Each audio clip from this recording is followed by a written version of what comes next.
In this episode of the Reclaim Project podcast, Adam joins us to discuss supplementation in the fitness industry.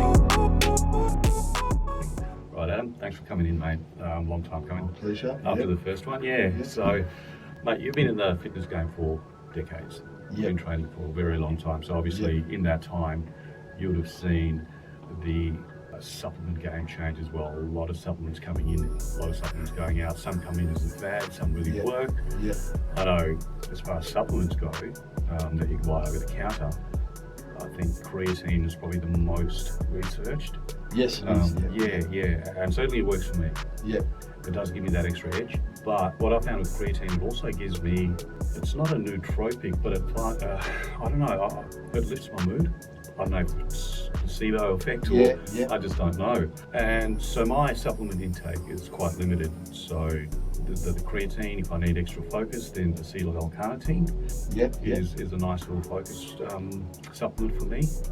But that's really as far as that goes, because I know some people, young guys especially, that start out want to get carried away with subs. Especially the proteins, because they're under the wrong impression of, downing X amount of protein, you're just going to get super buffed.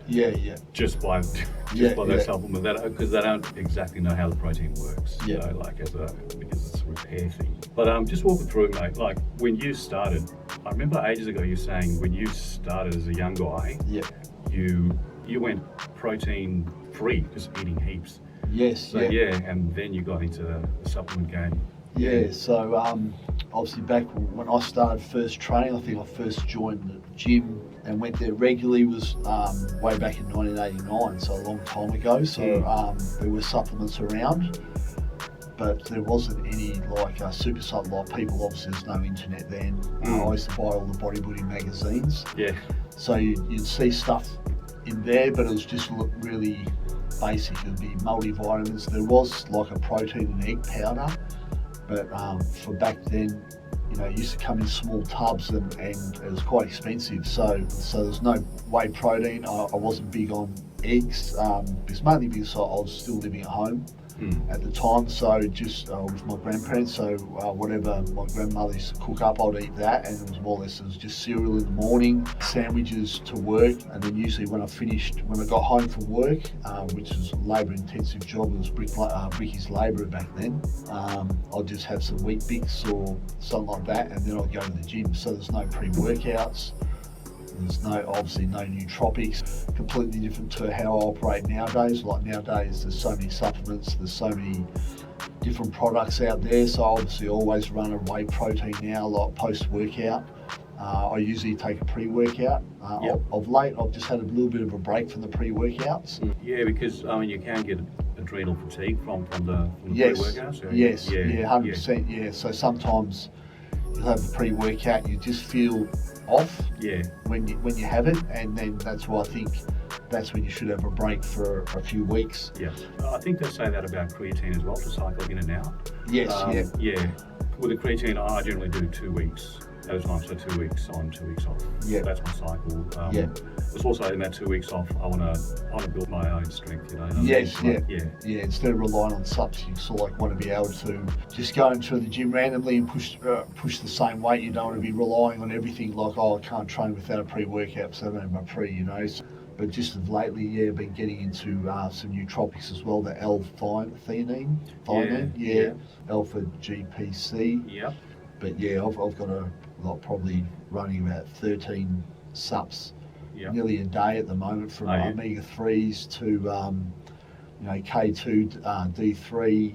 Obviously have a liver sup, multivitamins.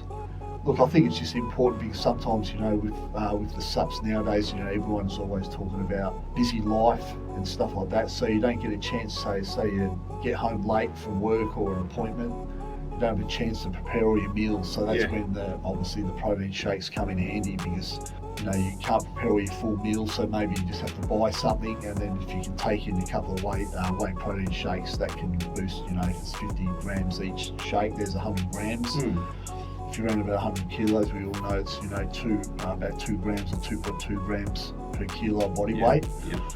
So if you're around about 100 kilos, if you get thereabouts, then you're good to go. Nowadays talking, if you really want to stack on the mass, it's best to be always a bit above that. 220, 230, 250 grams. Which is probably a bit more challenging than it sounds. I mean, Yes, getting in that amount of protein is can be a challenge for some people. Yeah. The heavier guys. Yes, for sure. Yeah. Like if you're already a pretty big lad and you're trying to put on more weight or even maintain that weight, say you're 110 kilos plus. Yeah. There's a few meals you have to prep every day, or you have to prep, on one day of the week. You got to prep all your meals, freeze them, stuff like that. So if you can get 2 protein drinks in a day where that covers 100 grams, then if you've got say 3 solid meals a day, then it's got 50 grams each. I like to work 50 is just easy because then, so if you've got 3 solid meals a day, 50 grams a meal, there's 150. 2 protein shakes, 250, you're covered. Yeah. Really with me, it's just manipulate the carbs up and down. You always keep the protein about the same if you can. 200 to 250, working on 100 kilos person, say. And then if you find that, I've upped the protein, but it seems to be putting on a bit of weight, then you cut back the carbs a bit. Yeah. You mentioned alpha GPC, and I've heard about it. But I've never looked into it, so I don't actually know much about it at all. So is that it's not a test booster?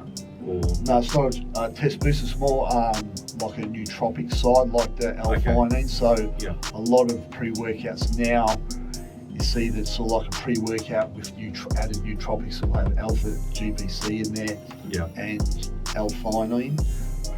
So it's all happening. So it's obviously more focus. If they're talking about more focus in the gym, concentrate on the mind-muscle connection.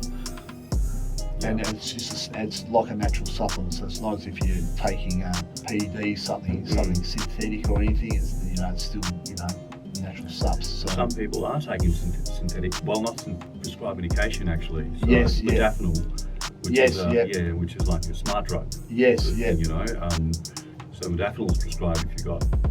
It's like a sleep narcolepsy. Yes. I have had it a couple of times. Yeah. And sorry, I'll get your view on it. Does it work like a pre-workout where you get that energy kind of thing? Or it's like... No, for me it didn't, no. Okay. If anything, it makes you, it's weird to describe it. It nearly makes me sleepy, sort of. More brain fog. Yes, 100%. For me personally, don't rate it, but for other people that don't take pre-workouts or, everyone's different, so obviously that's a supplement that's been around for a long time. It does come with a raft of side effects, like if you don't suffer from narcolepsy or anything like that, you can have some of those side effects. Depression is one of them. Oh, okay. Yeah. So it comes with a host of side effects, but in terms of review of that medication or supplement, whatever you want to call it, it works. Even your white collar guys are taking it, just to your lawyers to be sharp and court. They don't take that. So, a lot of people like stock market, Wall Street traders or whatever. Everyone's human. You can't be on your game every day, and when you need, generally with a job that is pretty demanding, you need to be on your game, and there's a supplement you can take, whether it be prescription or something that gives you that big boost. I can see that when you're rated on performance, if someone can say, look, here's a prescription medication or a supplement. Yeah, I think there's a real negative connotation when you mention PEDs or something like that. People automatically think just steroids. Everything's boxed into. But if you look at athletes, for example, that industry is heavily regulated. I can't remember. I think it was a sprinter who got stripped of her medal because she drank a can of Coke before her race, and that was because of the caffeine. They said that's performance enhancing. So, which I guess if you strictly look at performance enhancing, so it would be because it enhances your performance. As far as the other subs that are available over the counter, some are marketed really well, some don't work, some work. These test boosters, because they're marketed as you go in there, increases your strength, and I don't know if it actually increases your test levels or if that's just a Yes, like a yeah. placebo thing. It says elevates your libido and stuff Yes, like that, yeah. these natural boosters. But I do know, like in terms of natural, what we eat, in terms of Yeah. food, there are Yes, yeah. that boost your test levels. Yeah, and it helps. Broccoli's good for estrogen control as well. Yeah, so that's why it's a bodybuilding favourite is chicken breast and broccoli. You know. Yeah, I personally haven't tried any sort of natural test boosters. I've been on testosterone replacement therapy for a couple of years. Yeah, yeah. But yeah, the natural test boosters, I don't really know much about that. I've used a few products. I've used the ATP. Used to be called Alpha Mars. Yes, it's And a I- little brown ball. Yes, yeah, and it's now changed to Alpha Jupiter. Okay. They rebranded it a few years back. Yeah. I know some difference, but apart from like obviously a lot of them say, oh, you boost test levels, boost muscle mass, stuff like that. Maybe if you've completely never used any performance enhancing drugs before, it might do that. But I've definitely noticed a bit of a libido boost with them. Oh, really? So there must Okay. be a different mechanism that some of these herbs use. But I have tried, obviously, the Tomcat Ali and stuff like that. Yeah, it's a combination with that Tomcat Ali now, taking with the Program. Yes, yeah. And that combination really Yeah. has an effective Yeah, combination. yeah. So.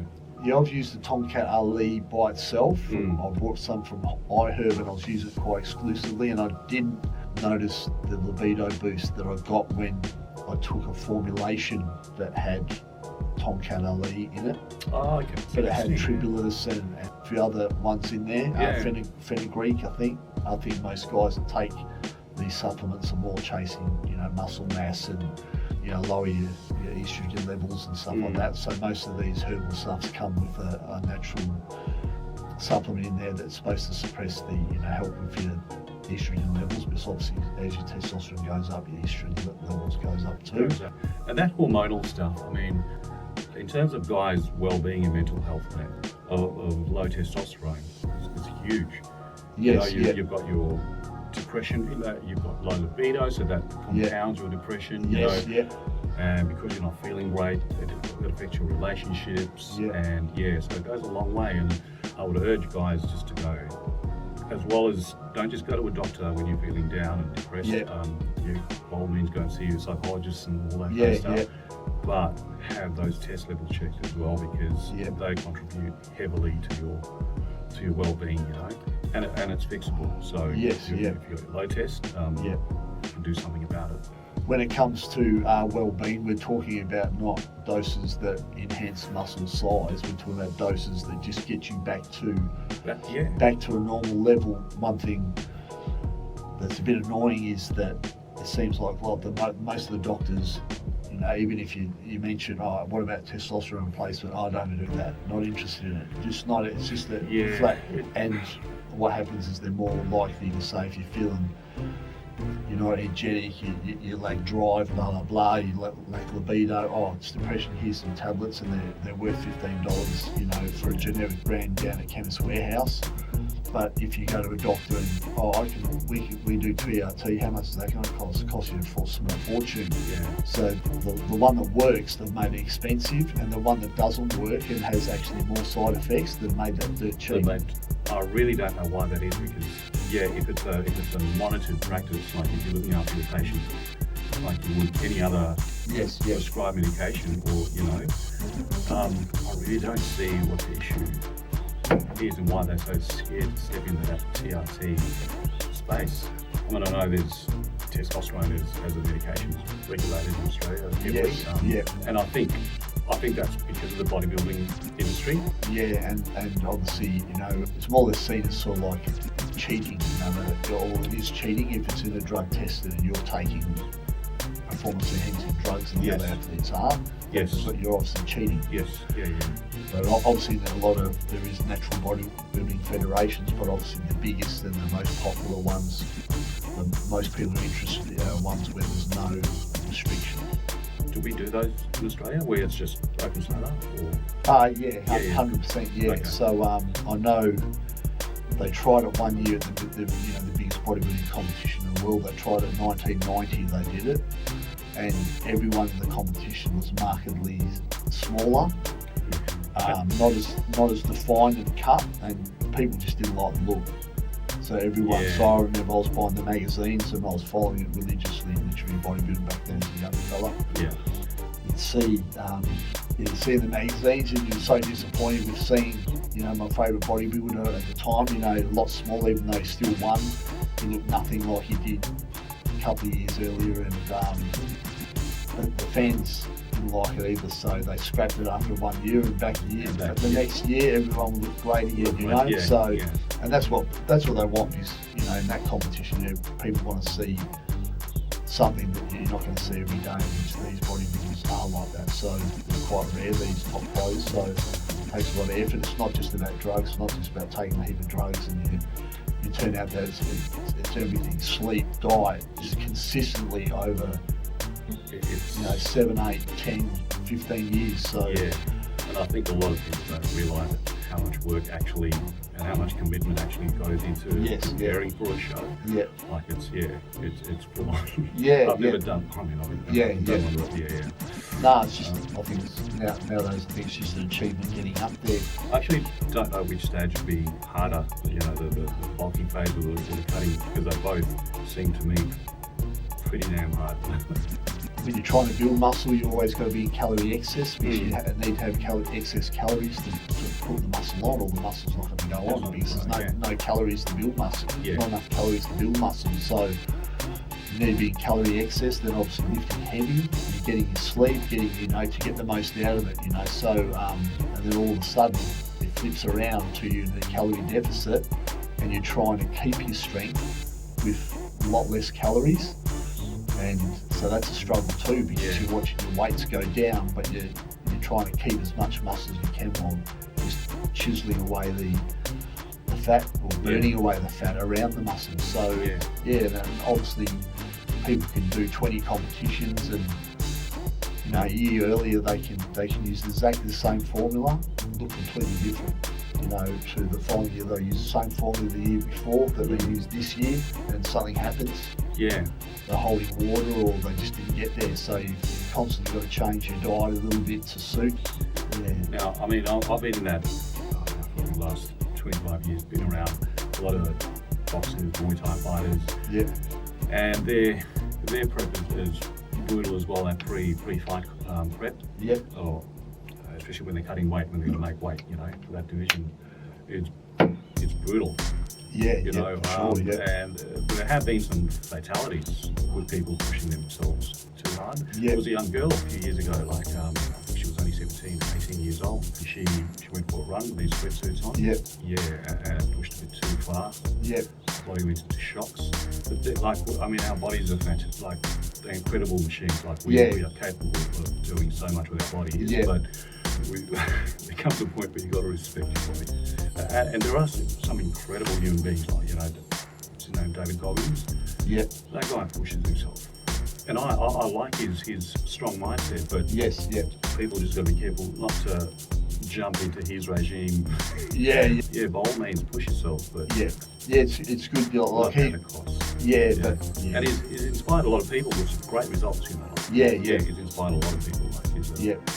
And his mindset comes from having a checkered past as well. Didn't have a great relationship with his dad. He was overweight himself.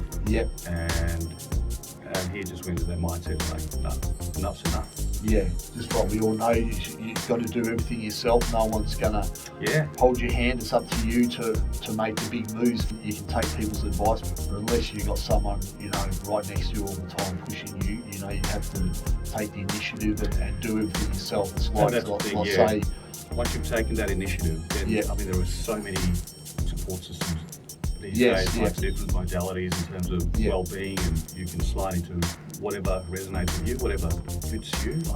I know with a lot of guys, to break through that, that barrier that they put up there, because guys are so good at putting walls up, not expressing themselves. And what I've found is that this breath work that we talked about offline is magic. In terms of getting guys just to open up. And it works by firstly putting themselves back in touch with their emotions, because that's something as guys we're not great at doing. Yes, Our emotional intelligence isn't quite there. Yep. But with breath work, I don't know, it's phenomenal how it works. Absolutely phenomenal. That's a way of breaking through, and then from there they can, Yes, you know, they can go into other forms of empowerment, or altogether. Like it doesn't have to be just one thing or the other. Yep. Try different things at the same time. Yeah. I've heard of the breathing techniques before, It's great. and I'm not familiar with it, so I can't really speak from personal experience, but yeah, I have heard from older people. Yeah, and it Yeah, works so- about giving yourself this generous breath of fresh air. Yeah, Phenomenal. yeah. The other thing that really works in terms of like a nervous system reset is ice baths Oh yes, yep, or cryotherapy. It's phenomenal. yep, You know, because once you get in that cold water, yep. you've got to regulate your breathing as well. Yes, yeah, for sure, The yeah. first thing you're going to go is hypertension, or not hypertension, but like hyperventilating. Yeah, you're breathing Yeah, quickly. This is the control- shot from yeah. the water, yep. So control that, regulate that, and the benefits that comes along with that 3-5 minutes in that water, Yep. it is phenomenal. You know, you talk about being under stress and these natural biohacks like that, they're powerful. Yeah, Absolutely powerful. So with my legs, what I need to be on Yeah, eventually yeah, to stop them from, because there's no nerve, I wouldn't say there's no nerve signal, there's limited nerve signal down to them.